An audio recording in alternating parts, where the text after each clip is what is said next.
মা এটা হ্যাঁ ভাই এবারে নতুন ঈদ কালেকশন আইছে। এখানে সেলফি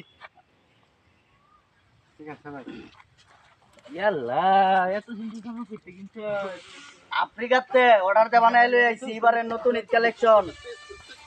ধন্যবাদ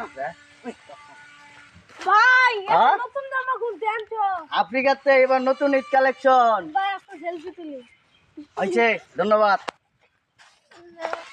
গাইস, আফ্রিকাতে এবার অর্ডার দিয়ে বানাই আনছি নতুন ঈদ কালেকশন। সবার যদি জামাটা ভালো লাগে তাহলে আমার মার্কেটে চলে আসবেন, শিরতা বাজার পাকিস্তানি। গাইস, এবারের ঈদ কালেকশন পাকিস্তানি থেকে আমি অর্ডার দিয়ে বানাই আনছি। Hello guys, Pakistani dress. এই ড্রেসের লাগা হাজারো মেয়ে জামাইয়ের ঘর থেকে গেছে গা। যারা যারা জামাইয়ের ঘর থেকে গেছেন গা আমার কাছে আসেন, আমি ফ্রিতে তাদেরকে এই ড্রেস দিচ্ছি। যাদের লাগবে অবশ্যই আমার কমেন্ট বক্সে নক দিবেন, আমি আপনার কমেন্ট ধরে আপনার বাড়িতে গিয়া জামাটা দিয়ে আসবো।